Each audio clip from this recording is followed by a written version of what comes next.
नमस्कार दोस्तों, आप सभी का study for UPSC PC channel में स्वागत है। आज तारीख है 12 फरवरी 2026 और आज का न्यूज़पेपर आर्टिकल डिस्कशन का ये वीडियो होगा। आज के वीडियो में मैं बहुत इंपॉर्टेंट टॉपिक एक भारत के सॉवरेन एआई के बारे में हम लोग पढ़ेंगे, जो इतना बेहतर है कि जेमिनाई को भी उसने पीछे छोड़ दिया है। भारत सरकार ने उसे इंडिया एआई मिशन के तहत में प्रमोट किया है। उसे ज़रा हम लोग डिटेल में समझेंगे। इसके अलावा दो और टॉपिक होंगे। एक बजट से जुड़ा हुआ टेलीस्कोप का मुद्दा है, एक वायुसेना का अभ्यास भी हम लोग आज पढ़ने वाले हैं।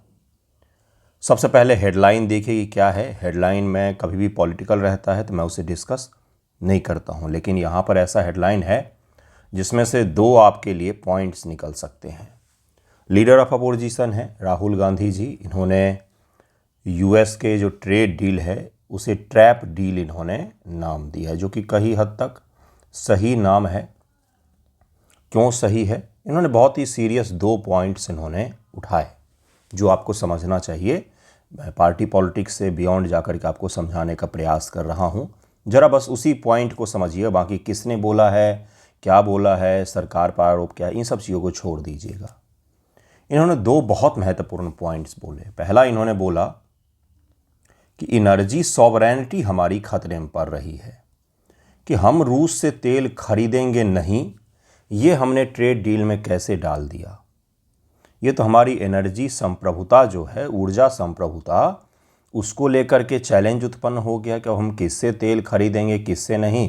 ये कोई ट्रेड डील दूसरे देश के साथ थोड़ी ना डिसाइड करेगा। ये एक जेन्युइन कंसर्न है जिसको आप अपने आंसर राइटिंग में यूएस डील में अगर पूछा जाए कंसर्न, तो वहाँ पर आप इस शब्द का उल्लेख जरूर ही करें। दूसरा, इन्होंने बहुत ही अच्छा पॉइंट बोला, जिस दौरान पूरा सदन सुन्न पड़ा हुआ था, एक चूं तक आवाज़ नहीं की किसी ने। इन्होंने कहा कि जब यूएस के साथ हमने डील की तो हमारी आबादी जो है, ये हमारी सबसे बड़ी ताकत है। 140 करोड़ आबादी के डेटा जिसका यूज करके Meta company, Facebook, Google, Amazon और बड़ी बड़ी जो अमेरिका की कंपनियां हैं वो बिलियंस ऑफ डॉलर सालाना बना रही हैं हमारे भारतीयों के डेटा का उपयोग करके।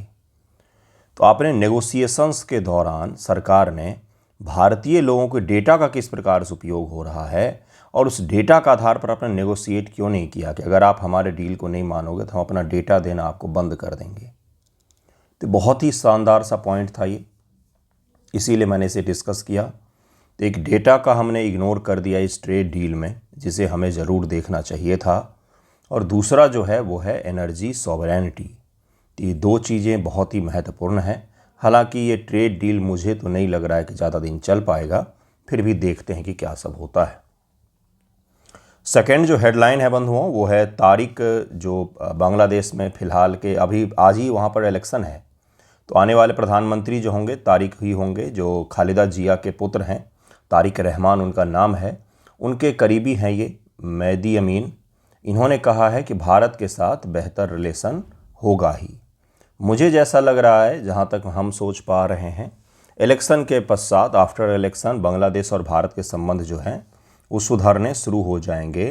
क्योंकि बांग्लादेश का कोई भी लीडरशिप आए, ख़ासतौर से तारिक रहमान जैसे लोग अगर आते हैं जो कि प्रोग्रेसिव समाज के हिस्सा रहे हैं, जो कट्टरपंथी से दूर रहे हैं, लंदन में 17 साल तक निर्वासित जीवन जिया उन्होंने, तो कभी भी वो भारत और पाकिस्तान में से पाकिस्तान का चुनाव नहीं करेंगे। वो चीन और भारत को बैलेंस ज़रूर करेंगे, अपने यहाँ कट्टरपंथी तत्वों फिर से वो कमज़ोर करने का प्रयास करेंगे और भारत के साथ संबंध सुधरेगा ही सुधरेगा। क्योंकि बांग्लादेश की इकॉनमी सर्वाइव नहीं कर सकती बिना भारतीय अर्थव्यवस्था के सपोर्ट के। तो ये आपको बेहतर होता हुआ दिखेगा। शुरू करते हैं। देखिए आज का पहला टॉपिक क्या है। उससे पहले एक छोटा सा चीज़ बता देता हूँ कि कल से ही शुरू हो रहा ये अचीवर ग्रुप 72 बीपीएससी। तो आपका कोई भी टेस्ट छूटे ना, इसलिए बेहतर होगा कि आप आज ही ज्वाइन कर लें। टॉपिक मैंने ऑलरेडी 4-5 दिन पहले ही दे दिया है और 100 एमसीक्यू के करीब में डेली आपको टेस्ट मिलेंगे। पहले सब्जेक्ट वाइज होगा, जिसमें हमने पॉलिटी से शुरुआत कर रहे हैं। तो कल से पॉलिटी का पहला 3 चैप्टर जो आपको दे दिया गया है, 3 से 4 चैप्टर, उसके टेस्ट होंगे। टेस्ट जैसे होंगे, टेस्ट सेट जैसे टेस्ट होंगे, जिसमें आपके मार्क्स आएंगे, निगेटिव मार्किंग आएगा।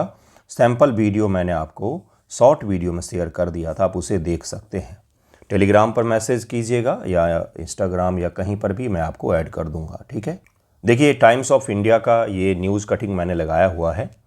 क्या बोला इन्होंने? सर्वम एआई, ध्यानपूर्वक सुनिएगा, बहुत महत्वपूर्ण टॉपिक है ये। सर्वम एआई, ये गूगल जेमिनाई और चैट जीपीटी इंडिया स्पेसिफिक अगर आप एआई को टास्क देंगे ना, भारतीय स्पेसिफिक, तो ये जेमिनाई और चैट जीपीटी से भी बेहतर प्रदर्शन कर रहा है, जिसका नाम है सर्वम एआई।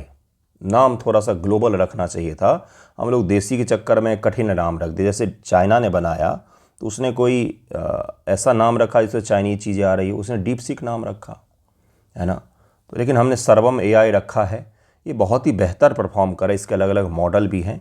मॉडल क्या होता है? किसी ने अगर एआई का उपयोग किया होगा तो चैट जीपीटी है, चैट जीपीटी प्रो है, जैसे जेमिनाई में एक्स्ट्रा प्रो भी आता है जो 36,000 पर मंथ का उसका सब्सक्रिप्शन है, जो मुख्य रूप से फिल्म मेकिंग इत्यादि में यूज किया जाता है।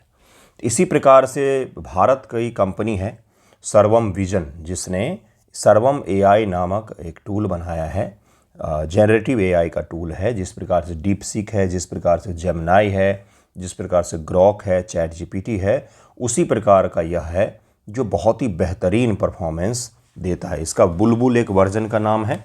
एक एक करके ज़रा समझते हैं। सवाल आपसे क्या पूछा जाएगा?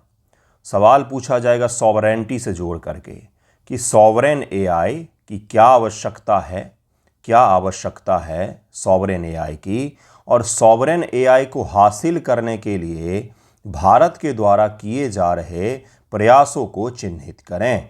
इस प्रकार से आपसे सवाल पूछ। सॉवरेन का मतलब एक ऐसा एआई सिस्टम जिसमें डेटा भी हमारा हो, सिस्टम भी हमारा हो, हर चीज़ अपने देश का हो। जैसे गूगल है तो गूगल अमेरिका की कंपनी है, तो जब आईटी का वो दौर था, जब गूगल फेसबुक इत्यादि बन रहे थे, तब भारत में आईटी जो है वो केवल सर्विस सेक्टर में सेवाएं देने तक सीमित था। प्रोडक्ट बेस्ड आईटी सर्विस अपने यहाँ पर नहीं बन पाया। इसलिए आप कोई बड़ी आईटी कंपनी में भारत का नाम तो सुनेंगे, लेकिन किसी बड़े प्रोडक्ट में आप भारत का नाम नहीं सुनेंगे जो यूनिवर्सल उपयोग किया जा रहा हो, जैसे YouTube, WhatsApp, Insta, Facebook, Twitter, उसके अलावा गूगल सर्च इंजन में याहू था, उससे पहले बिंग। तो ये सब के सब अमेरिका से जन्मा हुआ है, सब के सब। तो इस प्रकार का प्रोडक्ट बेस्ड आईटी हम लोग नहीं बना पाए थे। लेकिन हम एआई में इस तरह से पीछे नहीं रह सकते थे, क्योंकि अब डेटा सॉवरेनिटी की बात होती है। एआई डेटा सॉवरेनिटी के लिए बहुत बड़ा खतरा है। तो उस खतरे को दूर करने के लिए कि अपने देश का डेटा अपने देश में ही रहे, इसलिए सरकार ने एआई मिशन जैसी चीज़ों को प्रमोट किया कि यहाँ पर एआई को लेकर के प्रोडक्ट टाइप का बनना चाहिए। जिस प्रकार से जो हो, माइक्रोसॉफ्ट का एक अल्टरनेटिव है, भारतीय अल्टरनेटिव है, उसी प्रकार से यह जो है यह चैट जीपीटी और जेमिनाई का भारतीय अल्टरनेटिव होगा। अब आपको समझ में आ गया होगा कि हम लोग क्या पढ़ रहे हैं। क्या नाम है इसका? तो एआई महत्वाकांक्षा को बढ़ावा देते हुए बेंगलोर स्थित स्टार्टअप कंपनी, बेंगलोर बेस्ड है यह, सर्वम एआई की नवीनतम मॉडल है सर्वम विजन और बुलबुल V3। याद रखिएगा, इसको पूछ सकता है। सर्वम vision, VISION vision, and Bulbul V3। यह अलग अलग मॉडल का नाम होता है। जैसे जेमिनाई फास्ट आता है, एक जेमिनाई प्रो आता है, एक्सपर्ट आता है, थिंकिंग वाला आता है, अलग अलग उसी प्रकार से है, ठीक है। सर्वम एआई भारत के सरकार के इंडिया एआई मिशन के तहत, इसीलिए मैं पढ़ा ही रहा हूँ आपको, इंडिया एआई मिशन के तहत देश का पहला स्वदेशी लार्ज लैंग्वेज मॉडल है। LLM है, स्वदेशी LLM है। LLM का मतलब क्या होता है कि आप बोलचाल की भाषा में मशीन से इंटरेक्ट कर सकते हैं और वह आपको रिप्लाई भी करेगा। तो इसी को कहा जाता है लार्ज लैंग्वेज मॉडल। हमने 100% स्वदेशी विकसित किया है और यह एक स्टार्टअप कंपनी है जिसमें 10,300 करोड़ रुपए की योजना भी शामिल है। बड़ी मात्रा में फंडिंग भी इसको मिली थी और इसने एआई का काम करके भी दिखा दिया। सर्वम एआई मॉडल, सर्वम विजन और बुलबुल V3, इसका इंग्लिश में भी नाम यही होगा, सर्वम विजन और बुलबुल V3 इसका नाम है। इसको ऐसे ही याद रखेंगे क्योंकि यह ऐसे ही इसका नाम ही है। ओके, देखिए यहाँ पर लिखा हुआ है, भारत विशिष्ट मानकों पर वैश्विक मॉडलों से बेहतर प्रदर्शन किया है। अगर आप एआई से इंडिया के मान लीजिए आपने बोला कि एक बहुत ही सुंदर भवन का चित्र बनाओ जो राजस्थान में बनने वाले भवनों से प्रेरित हो, आपने एआई को दिया प्रॉम्प्ट ये, तो ये भारतीय हो गया कि भारत में राजस्थान है, भारत की पेंटिंग कला इत्यादि को दिखाएगा वो। तो ऐसे टास्क के मामलों में, इंडिया स्पेसिफिक टास्क के मामलों में ये better than Gemini and Grok और चैट जीपीटी इत्यादि इन्होंने बताया है। एक मजबूत सॉवरेन एआई सिस्टम के निर्माण के लिए डेटा संप्रभुता, डेटा सॉवरेनिटी, सेमीकंडक्टर क्षमता, बहुभाषी समावेशन और मितव्ययी नवाचार यानी कि कम खर्चों में मल्टीलिंगुअल सेमीकंडक्टर कैपेबिलिटी के साथ में, डेटा सॉवरेनिटी के साथ में एआई इकोसिस्टम के निर्माण के लिए बहुत आवश्यक है कि ये सब कुछ हो हमारे पास, जिसमें डेटा सॉवरेनिटी तो हम हासिल कर भी लेंगे, लेकिन सेमीकंडक्टर चिप अभी भी भारत में नहीं बने हैं जिसका उपयोग एआई में आसानी से किया जा सके। तो बाकी सब कुछ है अपने यहाँ पर, क्षमता भी है और एक्सेप्टेबिलिटी भी है। भारत में एआई को बहुत जल्दी लोगों ने एक्सेप्ट किया और उस दिशा में लोग सीख भी रहे हैं, काम भी कर रहे हैं। सर्वम विजन और बुलबुल V3 क्या है? 3 बिलियन पैरामीटर वाला एक विजन लैंग्वेज मॉडल है जो image captioning, scene text recognition, मतलब कि टेक्स्ट को रिकॉग्नाइज कर सकता है, चार्ट की व्याख्या कर सकता है, जटिल तालिकाओं का विश्लेषण कर सकता है, भौतिकी के भारतीय अभिलेख जैसे पांडुलिपियाँ, वित्तीय तालिकाएं, ऐतिहासिक ग्रंथ को डिजिटाइज करने पर भी केंद्रित है और इन सभी को यह आसानी से पढ़ भी लेता है, डिफरेंस भी कर लेता है सभी में और सबके आधार पर आपको कंक्लूजन भी बता सकता है। इस प्रकार से इसे बनाया गया है। प्रमुख विशेषता जो है, पारंपरिक OCR से आगे है, यह ज्ञान निष्कर्ष करता है, दस्तावेज संरचना को समझता है, 22 आधिकारिक भाषाओं को कवर करता है, जो हमारे 22 ऑफिशियल लैंग्वेज हैं उन सभी को कवर करता है। प्रदर्शन OLMR OCR बेंच पर 84.3% स्कोर है और इसी प्रकार से 93.28% के स्कोर के साथ गूगल जेमिनाई 3 प्रो और डीप सीक OCR V2 से भी बेहतर इसका स्कोर मिला है। इतने बेहतरीन स्कोर के साथ में गूगल जेमिनाई और डीप सीक तो कब का पीछे छूट चुका है, इन सभी से यह आगे निकल चुका है। तब जरा समझिएगा ये कितना बेहतर है, ये है ना। आज मैं इसको यूज करूंगा, देखूंगा क्या क्या कर सकता है। बुलबुल V3 या उन्नत text to speech AI model है, इसीलिए इसका नाम बुलबुल है। बुलबुल यानी कि बोलने वाली जो छोटी सी पक्षी होती है। 11 भारतीय भाषाओं, 35 से अधिक पेशेवर स्तरीय आवाज़ों का समर्थन करता है, मतलब जनरेट करता है। गूगल ने एक नया टूल बनाया है जिसमें ना आप आवाज़ जनरेट करा सकते हैं, वीडियो आप एआई अवतार का यूज करके बना सकते हैं आसानी से। कल मैंने देखा था कोशिश करके, लेकिन उन्होंने केवल हिंदी भाषा नहीं दिया है, इंग्लिश भाषा दिया हुआ है उन्होंने केवल। तो ये अगर हिंदी भाषा में मिल जाए तो इससे बेहतर और क्या ही होगा। सभी 22 अनुसूचित भाषाओं तक विस्तार की योजना है। यह प्रोसीडी भारतीय उच्चारण, कोड स्विचिंग और भावनात्मक स्वर को संभालता है। जो इमोशनल पिच होता है, जैसे अगर मैं गुस्से में बोलूँगा तो मेरा पिच अलग होगा, मैं प्यार से बोलूँगा तो मेरा पिच अलग होगा, मैं पढ़ा रहा हूँ तो मेरा रिदम और पिच अलग होगा। तो ये एआई मॉडल इसको भी समझता है। भावनात्मक पिच को ऐड करना काफ़ी कठिन होता है, तो उसको भी यह इसने ऐड किया है। सर्वम अन्य मॉडल विकसित कर रहा है। सर्वम लार्ज उन्नत तर्क के लिए, हाई लॉजिकल रीजनिंग के लिए, स्मॉल सर्वम रियल टाइम अनुप्रयोग के लिए जिसको फास्ट मॉडल बोलते हैं गूगल में, और जेमिनी ग्रॉक में भी फास्ट मॉडल आता है। आपको तुरंत रिप्लाई चाहिए किसी छोटे छोटे चीज़ों का, जैसे आपने पूछा डेटा सॉवरेनिटी क्या होता है, उसके लिए तो कोई उसको खास ज़रूरत नहीं है सोचने की, तो आपको तुरंत बता देगा। इसके लिए फास्ट मॉडल का उपयोग किया जाता है। सर्वम एज डिवाइस पर उपयोग, 70 बिलियन पैरामीटर वाला एआई मॉडल यह बना रहा है। अभी तो 30 बिलियन पैरामीटर दिया गया है, अब 70 बिलियन पैरामीटर वाला यह बना रहा है। यह हमारे लिए काफ़ी ज़्यादा महत्वपूर्ण होगा। सर्वम एआई क्या है ये सब मैंने आपको समझा दिया है। चुनौतियां क्या क्या आ रही थी सॉवरेन एआई इकोसिस्टम को विकसित करने में। Challenges in developing sovereign AI ecosystem in India. बहुत सारी चैलेंजेस होते हैं।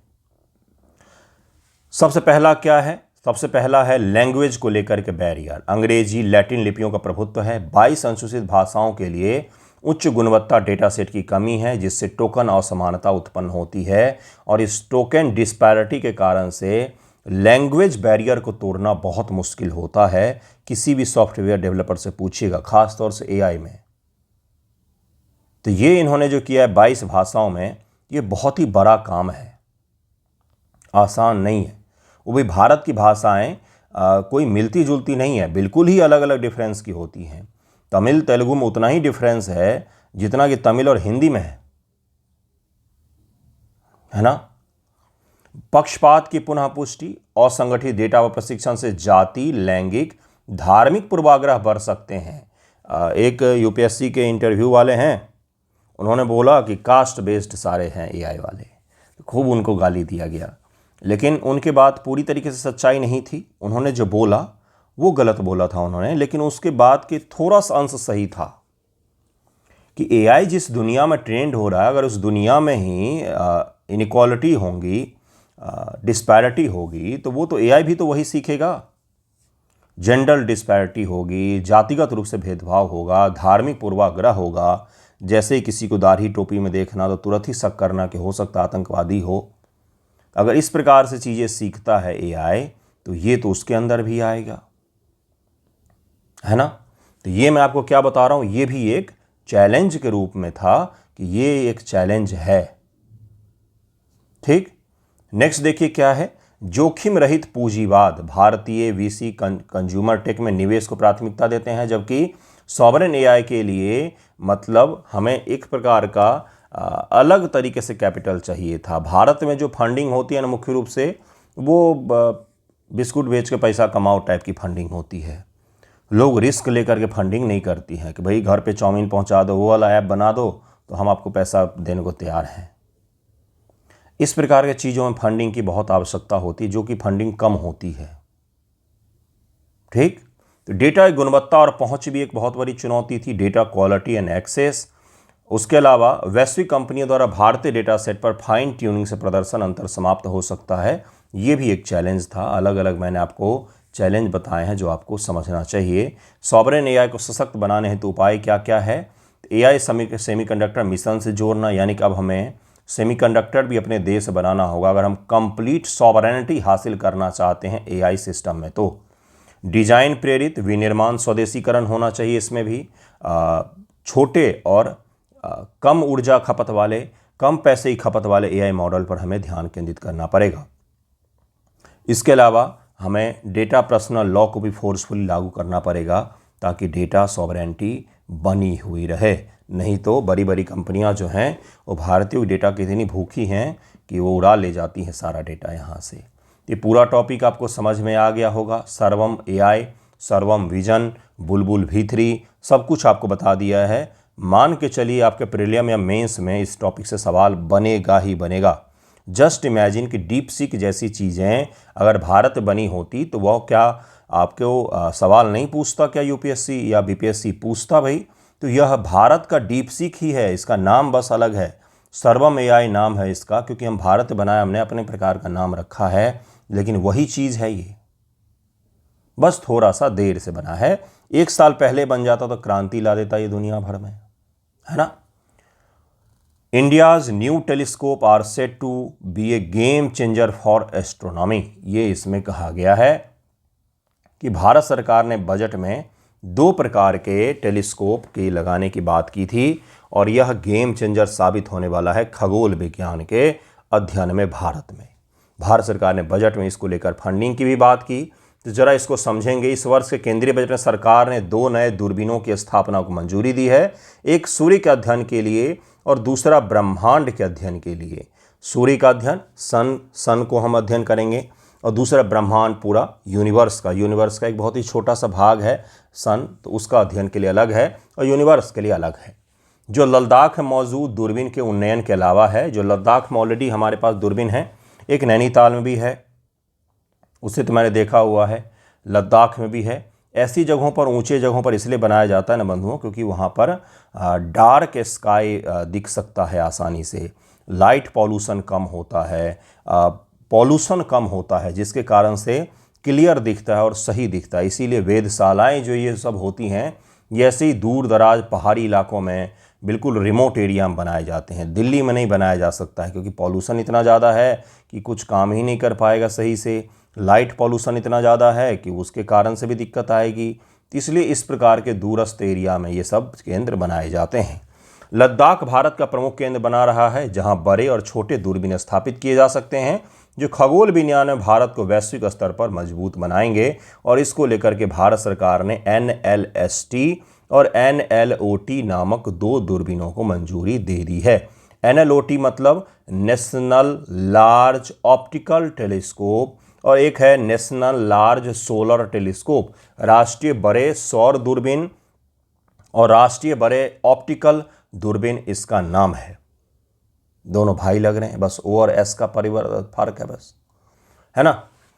भारतीय खगोल विज्ञान को बदलने वाले हैं क्योंकि यह सूर्य की गतिविधियों, अंतरिक्ष, मौसम और ब्रह्मांड की उत्पत्ति पर नया डेटा सेट हमें प्रदान करेंगे। किन किन चीज़ों पर भाई? तो solar activities, space, weather and origin of the universe, इस पर यह हमें नया डेटा सेट वगैरह, मतलब नई प्रकार की जानकारी, नई प्रकार के डेटा हमें यह उपलब्ध करवाएंगे। इसमें कुछ भी ऐसा रॉकेट साइंस है जो आपको समझ में नहीं आया हो? अब लद्दाख में क्यों? शुष्क वायुमंडलीय स्थितियां रहती हैं, बादल नहीं होते हैं, ड्राई रहता है, अधिकांश ऊंचाई पर स्थित है तो एक हाई एल्टीट्यूड भी मिल जाता है, पॉल्यूशन कम है वहाँ पर, लाइट पॉल्यूशन भी कम है, इस कारण से इस जगह पर लगाया जाता है। आकाश इन दूरबीनों के लिए आदर्श है जो भारत को वैश्विक दक्षिण में खगोलीय अनुसंधान में नेतृत्व प्रदान करेंगे। ग्लोबल साउथ में जितना बेहतर हमारा पोजीशन है इन चीज़ों को लेकर के, या फिर हम जो परियोजनाएं ला रहे हैं, उतना बेहतर कोई भी नहीं कर रहा है। राष्ट्रीय बड़े दूरबीन, ये 2 मीटर अपर्चर वाला सौर दूरबीन है जो मेराक पेंगोंगत्सो झील के पास स्थापित की जाएगी। वही पेंगोंगत्सो झील जहां पर भारत और चीन माराकुटी कर रहे थे, उसी जगह पर। यह दृश्यमान और निकट अवरक्त तरंग दैर्ध्य पर काम करेगी तथा सूर्य के विद्युत चुंबकीय स्पेक्ट्रम का अध्ययन करेगी। ये इसमें कहा गया है, it will operate in visible and near infrared wavelengths and study the sun electromagnetic spectrum. सूर्य का जो इलेक्ट्रोमैग्नेटिक स्पेक्ट्रम होता है, स्पेक्ट्रम तो आपको भी पता होगा, विजुअल लाइट का आपने याद किया होगा, फिर इंफ्रारेड का, अल्ट्रावायलेट का याद किया होगा, गामा का याद किया होगा, रेडियो का याद किया होगा। तो ये जो तरंग दायरे वाला होता है इसी के स्पेक्ट्रम कहा जाता है। इलेक्ट्रोमैग्नेटिक का क्या मतलब होता है? ऐसे वेव्स जिनको चलने के लिए किसी भी मीडियम की आवश्यकता नहीं पड़ती, उसे इलेक्ट्रोमैग्नेटिक कहा जाता है। इलेक्ट्रोमैग्नेटिक वेव होती हैं, उसी वेव का स्पेक्ट्रम है, उनके वेवलेंथ के आधार पर और इंटेंसिटी के आधार पर वह स्पेक्ट्रम तैयार किया गया है। ठीक है, मुख्य विशेषताएं क्या है? तो यह solar event, map space weather processing, having a direct being on earth, space assets like a satellite, और कई सारी चीज़ों का यह अध्ययन का अगले 5 से 6 वर्ष में घटित होने वाले घटनाओं का अनुमान भी यह कई बार लगा लेगी। यहाँ पर यही सब चीज़ें कही गई है। ठीक है, राष्ट्रीय बड़े ऑप्टिकल दूरबीन, अब इसका क्या काम होगा? ये तो हमने सोलर दूरबीन पढ़ा। ऑप्टिकल दूरबीन का ये देखिए 13.7 मीटर अपर्चर है इसका। यहाँ पर कितना था अपर्चर? 2 मीटर अपर्चर था। सोलर वाला छोटा है और चूंकि दूसरे से हमें पूरे ब्रह्मांड का अध्ययन करना है, इसलिए इसका अपर्चर ज़्यादा बड़ा है। सेगमेंटेड मिरर दूरबीन है जो हेनले में बनाई जाएगी। इसमें 90 छोटे सेगमेंटेड मिरर होंगे जो एक बड़े मिरर के रूप में कार्य करेंगे। ये ऑप्टिकल इंफ्रारेड तरंग दैर्ध्यों पर काम करेगा, ऑप्टिकल इंफ्रारेड वेवलेंथ्स पर यह काम करेगा, इसलिए इसको नाम दिया गया है नेशनल लार्ज ऑप्टिकल टेलीस्कोप। इसमें कुछ भी ऐसा नहीं था खास तौर से जो आपको नहीं पता हो, जो आपको नहीं समझ में आ रहा हो। मुख्य विशेषताएं, ये दुनिया की सबसे बड़ी दूरबीन में से एक है जो ब्रह्मांड की उत्पत्ति के रहस्य को सुलझाने में मदद करेगी, जैसे एक्सो प्लैनेट, हमारे सौरमंडल के बाहर के प्लैनेट, तारकीय और गैलेक्टिक विकास जो है, गैलेक्सियों का विकास कैसे हुआ है, इन सभी चीज़ों के बारे में यह हमें जानकारी प्रदान करेगा। यानी कि यूनिवर्स के जो बेसिक चीज़ें हैं उसके बारे में हमें जानकारी प्रदान करेगा। भारत के लिए लाभ क्या होगा? NLST सूर्य के मौलिक गतिविधियों का अध्ययन करने में मदद करेगा। NLOT से प्राप्त डेटा एक्सो प्लैनेट, तारकीय और गैलेक्टिक विकास पर अनुसंधान को बढ़ावा देगा। NLST से हम लोग मौसम की भविष्यवाणी, सैटेलाइट सुरक्षा इत्यादि के हम लोग बात कर सकते हैं। जैसे सोलर फ्लेयर्स जो निकलते हैं उससे सैटेलाइट और कम्युनिकेशन वाले सैटेलाइटों को भारी नुकसान पहुंचता है, तो वो हम पहले ही प्रेडिक्ट कर सकते हैं कि कब ऐसा नुकसान हो सकता है, बचाव के लिए क्या क्या कर सकते हैं। लद्दाख के अनुकूल स्थिति जो है वो तो आपको पहले ही बता दिया है मैंने। ये दूरबीन लीगो इंडिया और स्क्वायर किलोमीटर एरे जैसे अंतर्राष्ट्रीय सुविधाओं की भी पूरक होगा और इसीलिए यह बेहद खास है। उन्नत हिमालयन चंद्र दूरबीन, हिमालयन चंद्र दूरबीन, HCT का उन्नयन, 3.7 मीटर सेगमेंट प्राइमरी मिरर वाली दूरबीन जो लद्दाख में पहले से ही मौजूद है, HCLT 2 मीटर की जगह लेगी। HCT पहले से ही है वहाँ पर, हिमालयन चंद्र दूरबीन इसको कहा जाता है। इसकी जगह पर HCT 3.7 मीटर सेगमेंट का एक पावरफुल दूरबीन अब लगाया जाएगा। इससे पहले वाला जो था 25 वर्षों से वह कार्यरत था, उसकी जगह पर अब नया वाला लगाया जाएगा। इनका महत्व क्या है? तो महत्व वही है कि भारत में रिसर्च एंड डेवलपमेंट को बढ़ावा देंगे और भारत को एस्ट्रोनॉमी में कहीं न कहीं यह आत्मनिर्भर बनाएंगे। नेक्स्ट टॉपिक है Rafale Su-30 Tejas to be part of Vayu Shakti eight पोखरम। पोखरम में इंडियन एयरफोर्स का सबसे बड़ा अभ्यास, वायु शक्ति अभ्यास आयोजित किया जा रहा है। बहुत सारे बच्चों का भ्रम था कि वायु शक्ति अभ्यास से, सेना से जुड़ी हुई चीज़ों से यूपीएससी सवाल नहीं पूछेगा, लेकिन यूपीएससी ने पिछली बार सवाल पूछ करके सबको चौंका दिया था। तो इसीलिए आपको मैं यही बोलूँगा कि प्रिडिक्ट मत कीजिए, पढ़िए हर करंट अफेयर को, सवाल फिर वहीं से आते हैं। Su-30 आपको पता ही है, राफेल के बारे में पता ही है आपको। तेजस स्वदेशी है हमारा, सू हमने रूस से लिया है, राफेल हमने फ्रांस से लिया है। वायु शक्ति अभ्यास कहाँ पर? तो पोखरण में यह आयोजित है। पोखरण कहाँ पर है? तो यह है राजस्थान का, भारतीय सेना का एक प्रकार से रिसर्च और प्रैक्टिस लैंड मान सकते हैं आप यहाँ पर। भारतीय वायुसेना अपनी सूची में नई पीढ़ी के विमानों को शामिल कर रही है और आगामी अभ्यास वायु शक्ति में इन सभी का प्रदर्शन किया जाएगा। वायुसेना के उप प्रमुख एयर मार्शल नागेश कपूर के द्वारा बुधवार को यह सारी जानकारी दी गई कि वायु शक्ति अभ्यास को कहाँ पर आयोजित किया जाएगा। तो यह आयोजित किया जाएगा पोखरण रेंज में आयोजित होगा। वायु शक्ति IAF का द्विवार्षिक अग्नि शक्ति प्रदर्शन है। यहाँ पर एक फुल फ्लेज में वॉर जैसा प्रदर्शन होता है। इसके जब वीडियोज आएंगे सामने तो आपको लगेगा कि क्या शानदार होता है देखने में। वो कभी आपने देखा है क्या इंडियन एयरफोर्स के करतब सामने से बैठ करके? एक बार मैंने देखा था, कॉलेज से हम लोगों को हिंडन एयरपोर्ट, यहाँ बगल में ही है गाज़ियाबाद में, भारत में एयरफोर्स के सबसे बड़े उसमें से एक है एयरपोर्ट। तो वहाँ पर देखा है मैंने सामने से देखने पर अलग लगेगा आपको, बिल्कुल ही अलग होता है ये। खैर ये तो द्विवार्षिक अभ्यास है और जो हम लोग देखते हैं वो प्रदर्शन कहलाता है। पोखरण रेंज में आयोजित किया जाता है जहां लड़ाकू परिवहन हेलीकॉप्टर प्लेटफॉर्म द्वारा पूर्ण स्पेक्ट्रम संचालन दिखाए जा सकते हैं कि वर्स्ट से वर्स्ट सिचुएशन में वो लोग क्या परफॉर्म कर सकते हैं, उसको वहां पर रियल टाइम में दिखाया जाता है। मतलब एक प्रकार से सारे मशीनों को फिर से जांचना परखना कि कौन सा मशीन काम कर रहा है, कौन सा नहीं कर रहा है, हर चीज़ कर लिया जाता है। इस बार ऑपरेशन सिंदूर की सफलता को उजागर करेगा जो IAF के वायु क्षेत्र प्रभुत्व लंबी दूरी के सटीक लक्ष्यीकरण की पुष्टि करता है। बिल्कुल पिन ड्रॉप के साथ हमने मारा था। अभ्यास में दिन शाम रात के मिशन शामिल होंगे। ये 2 वर्षों पर आयोजित किया जाता है, ये भी याद रखिएगा। कितना बड़ा अभ्यास है ये? तो 77 फाइटर जेट इसमें हिस्सा लेंगे। ज़रा इमेजिन कीजिए 77 फाइटर जेट्स जैसे Rafale, Su-30, MiG-29, Jaguar, Mirage, सब अपाचे, चिनूक सब इसमें हिस्सा ले रहे हैं। जितने हैं सब हिस्सा लेंगे। इसीलिए यह नौसेना का अब तक का सबसे बड़ा युद्धाभ्यास माना जा रहा है। पोखरण रेंज में इस बार आयोजित किया जाएगा। ये आज का तीसरा टॉपिक था। 2 वर्षों पर आयोजित होता है, ये भी याद रखिएगा। तो ये आपसे पूछा जा सकता है कि वायु शक्ति अभ्यास कितने वर्षों पर आयोजित होता है, इससे पहले कब हुआ था, और इसके बारे में जब जानकारी आएगी तो मैं आपको वो भी पढ़ा दूंगा। इसे ज़रूर याद रखिएगा। आज के न्यूज़पेपर डिस्कशन में मुख्य रूप से यही 3 पॉइंट थे। कल हम लोग इसके आगे के और कुछ टॉपिक्स को पढ़ेंगे।